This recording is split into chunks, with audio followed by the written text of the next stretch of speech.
الحمد لله إن الحمد لله نحمده ونستعينه ونستغفره ونعوذ بالله من شرور أنفسنا ومن سيئات أعمالنا من يهده الله فلا مضل له ومن يضلله فلا هادي له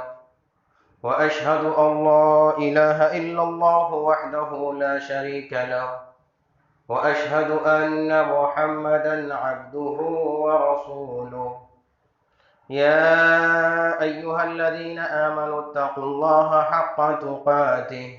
ولا تموتن إلا وأنتم مسلمون يا أيها الناس اتقوا ربكم الذي خلقكم من نفس واحدة وخلق منها زوجها وبث منهما رجالا كثيرا ونساء واتقوا الله الذي تساءلون به والأرحام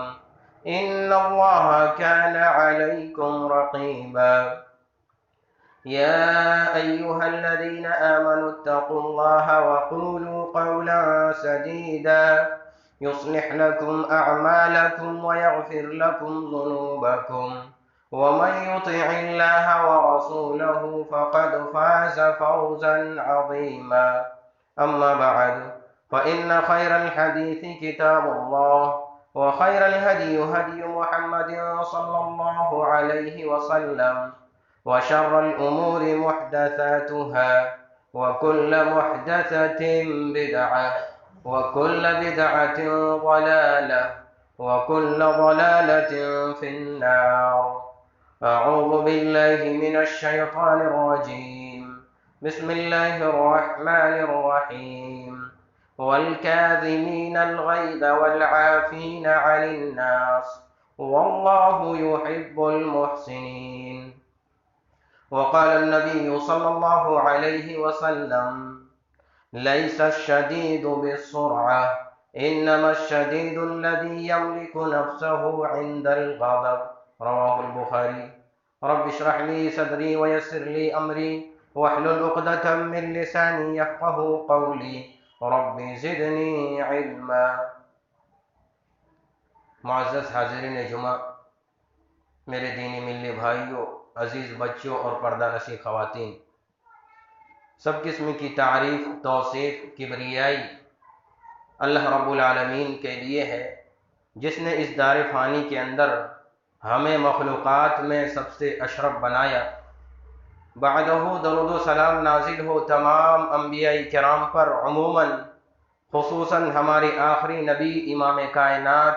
حضرت محمد مصطفیٰ صلی اللہ علیہ وسلم پر۔ اللہم صل علی محمد وعلی آل محمد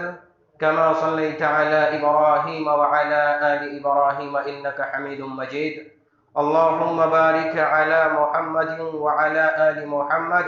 كما باركت على إبراهيم وعلى آل إبراهيم إنك حميد مجيد۔ حاضرین جمعہ، میرا موضوع سخن ہے کہ غصے کو پی جانا ہی کامیابی ہے۔ یہ ایک مسلمہ حقیقت ہے کہ اللہ رب العالمین نے انسان کے اندر کئی صفات پیدا کر دی ہے۔ ان میں سے ایک صفت غصہ آنا بھی ہے،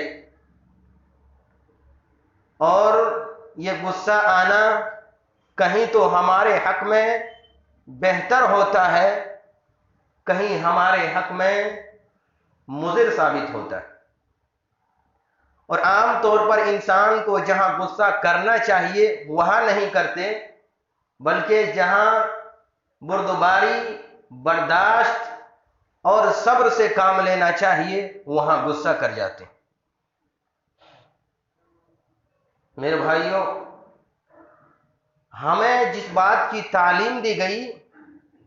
اور اللہ رب العالمین کی جو احکامات ہیں اور نبی کریم صلی اللہ علیہ وسلم کی جو سیرت ہے،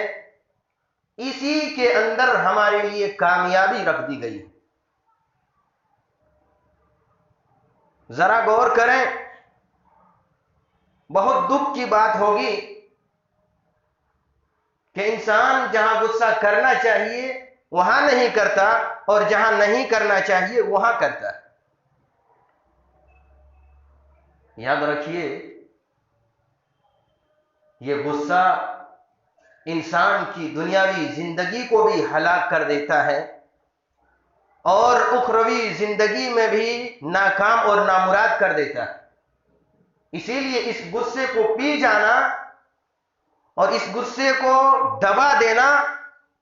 ہمارے لیے ایک بہت بڑا عمل ہے،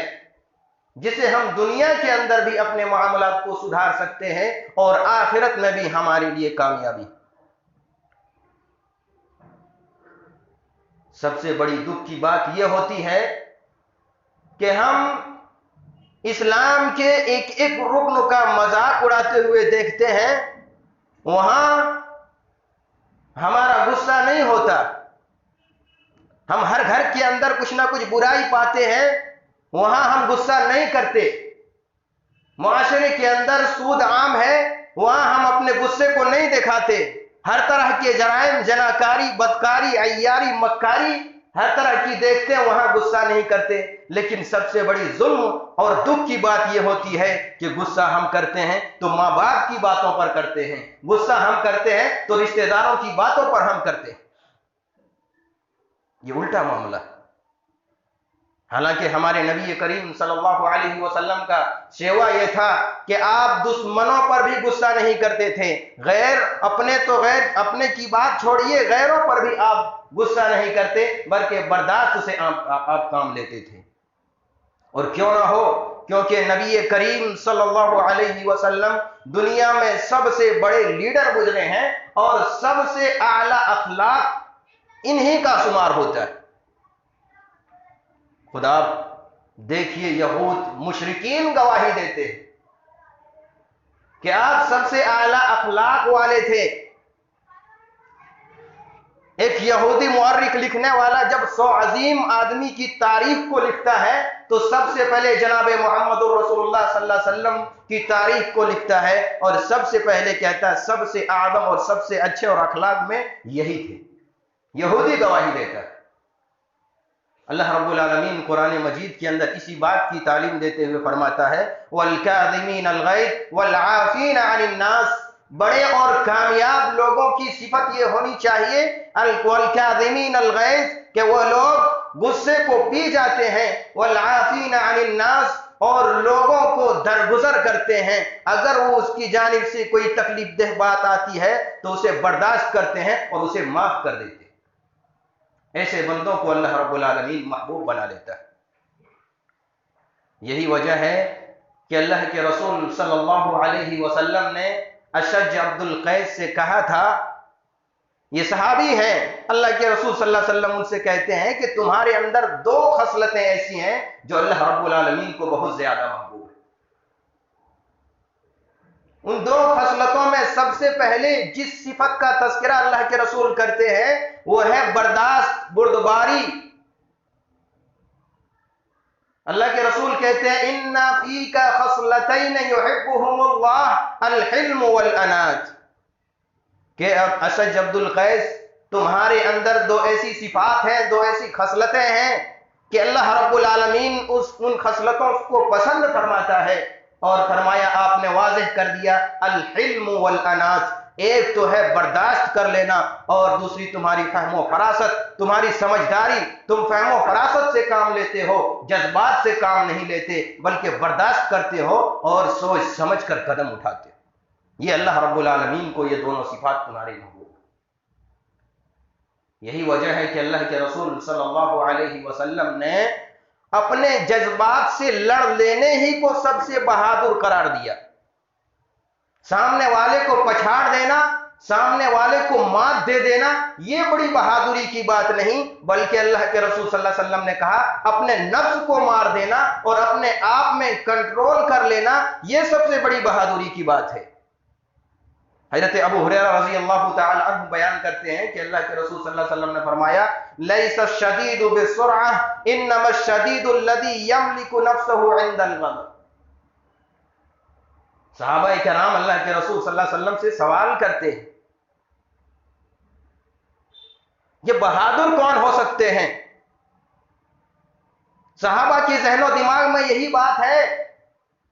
بہادر تو وہی ہو سکتا ہے جو انتہائی طاقتور ہو اور دوسرے پر بھاری ہو جائے، لیکن اللہ کے رسول صلی اللہ علیہ وسلم ایسا نہیں کہتے، بلکہ اللہ کے رسول صلی اللہ علیہ وسلم کہتے ہیں امت کے اندر بہادر سخت وہ ہو سکتا ہے جو غصے کے وقت جب اس کے خلاف بات کی جائے اور اس کے اوپر ظلم و زیادتی کی جا رہی ہو، ایسے وقت میں وہ اپنے نفس پر قابو پا لے اور اپنے آپ کو برداشت کر کے رکھ لے جائے، وہی شخص سب سے زیادہ بہادر کہلاتا ہے۔ لیکن افسوس کی بات یہ ہے، شیطان نے ہمارے ذہن و دماغ میں یہ بات ڈال دی ہے کہ اگر کوئی شخص ایک گالی دے تم اسے 10 گالی سے جواب دو، اگر سامنے والا ایک پتھر مارے تو 10 اینٹ سے تم اسے جواب دو۔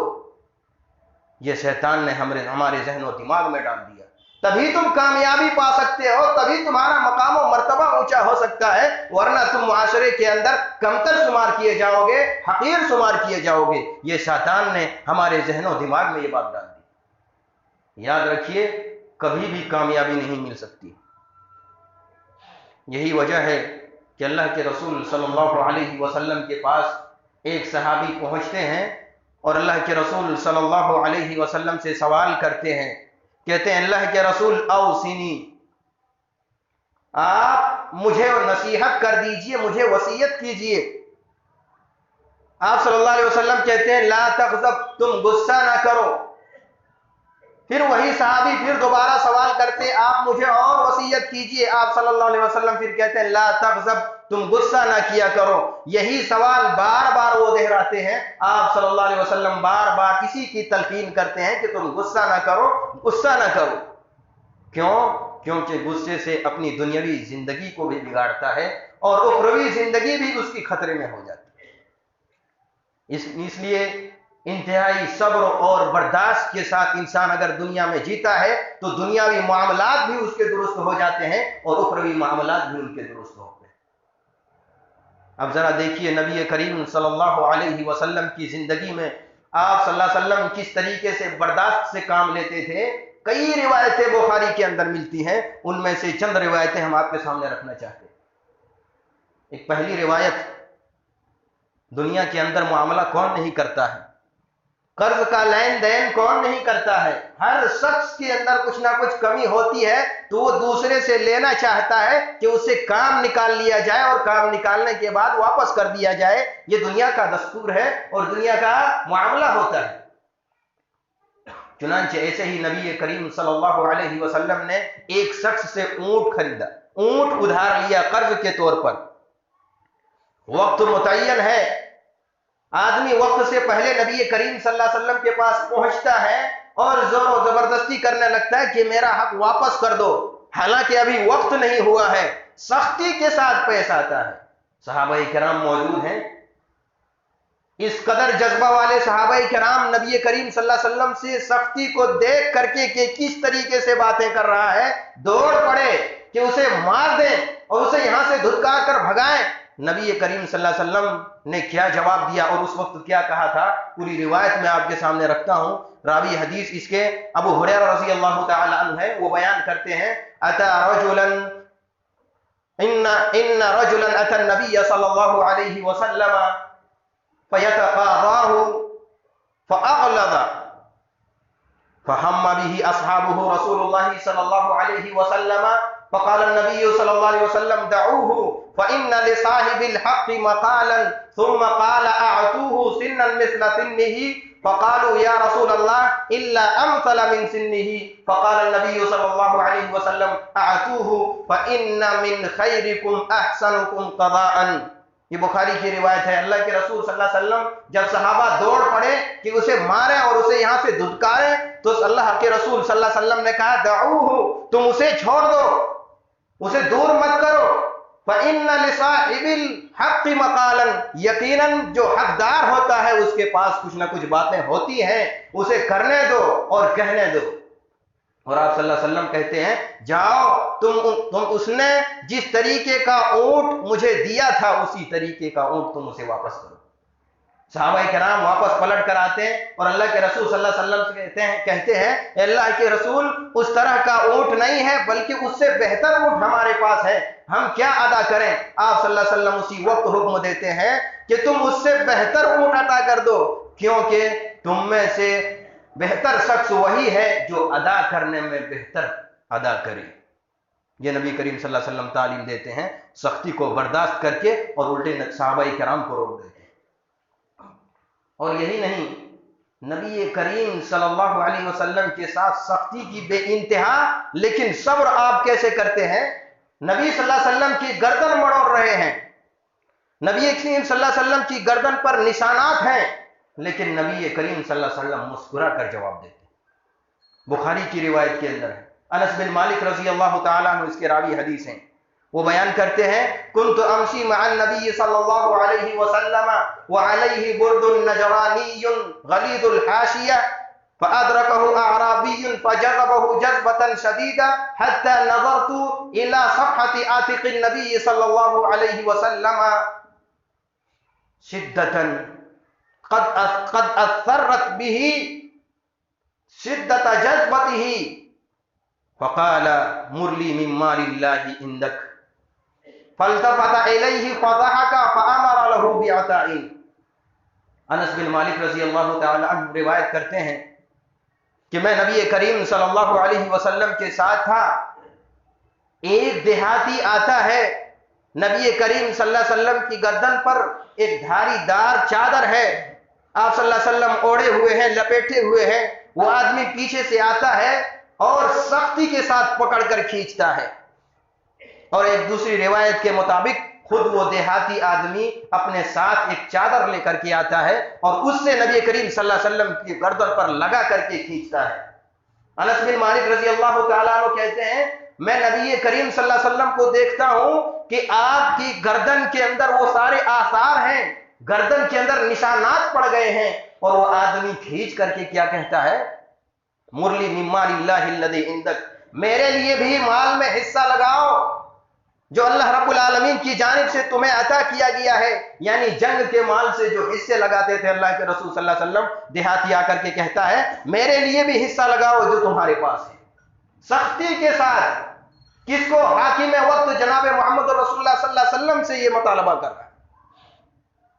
لیڈر ہو تو ایسا ہو، نبی کریم صلی اللہ علیہ وسلم ایسا نہیں کرتے کہ آ کر کے واپس پلٹے اور دو تھپڑ لگا دیں، ایسا نہیں ہوتا۔ اللہ کے رسول صلی اللہ علیہ وسلم اس کی بات سن کر کے اس کی طرف متوجہ ہوتے ہیں اور مڑ کر کے آپ صلی اللہ علیہ وسلم دیکھتے ہیں، اور دیکھنے کے بعد کچھ نہیں کہتے، فضاحکا، آپ مسکراتے ہیں،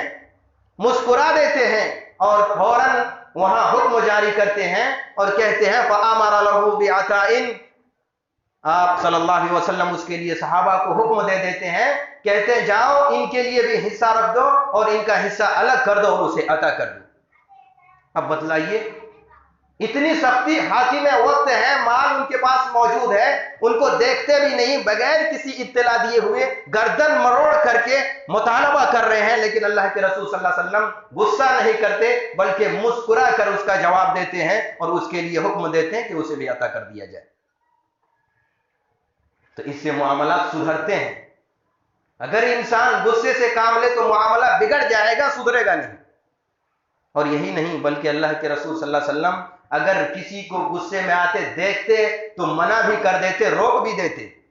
اب بخاری کی روایت دیکھیے، یہودی صحابہ کرام اور مسلمانوں کے سب سے بڑے دشمن ہیں،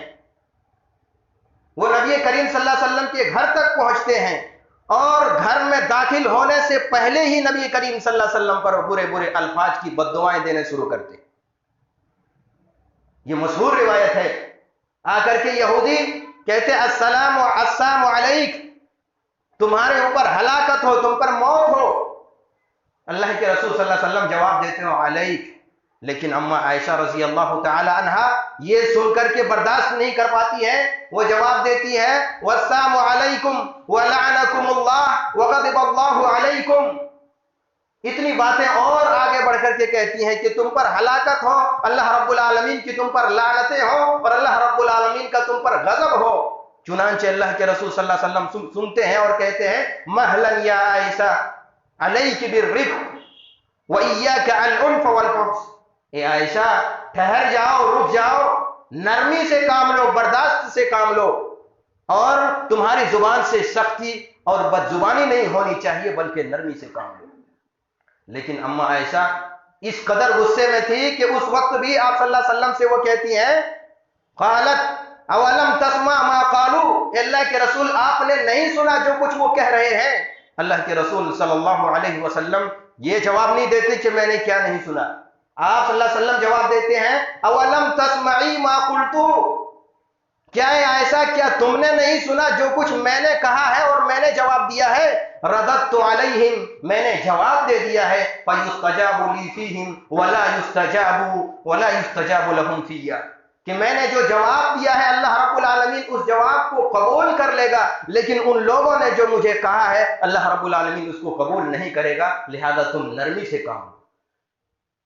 یعنی جو بد دعا وہ یہودی کر رہے ہیں ہمارے حق میں اللہ قبول نہیں کرے گا، لیکن میں نے جو علیکم کہہ دیا ہے اللہ رب العالمین اس کو ضرور بضرور قبول کرے گا۔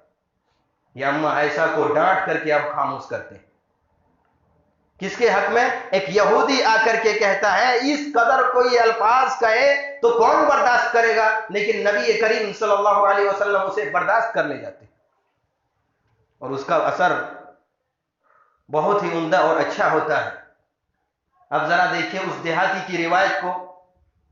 جو مسجد میں آ کر کے پیشاب کرتا ہے، صحابہ کرام اس پر ٹوٹ پڑتے ہیں مارنے کے لیے اور دھتکارنے کے لیے، اللہ کے رسول صلی اللہ علیہ وسلم وہیں روک دیتے ہیں صحابہ کرام کو اور کہتے ہیں رک جاؤ، اور حکم دیتے ہیں فَاحْرِقُوهُ مَاءً ذَنُوبًا مِّن مَّاءٍ أَوْ سِجْلًا مِّن مَّاءٍ، کہ جاؤ پانی لاؤ اور پانی لا کر کے اس غلاظت کو صاف کرو، پانی ڈال دو اور صاف کر دو۔ کون برداشت کرے گا؟ مسجد میں آ کر کے کوئی پیشاب کرنے لگ جائے، گندگی پھیلانے لگ جائے تو کون برداشت کرے گا؟ صحابہ کرام ویسے ہی ٹوٹ پڑنے والے تھے، آپ صلی اللہ علیہ وسلم نے دیکھا، آپ نے روک دیا اور کہا پانی لا کر کے اسے صاف کر دو۔ اس کے بعد ہوتا کیا ہے، اثر کیا پڑتا ہے؟ اس کے بعد اللہ کے رسول اسے بلا کر کے نصیحت کرتے ہیں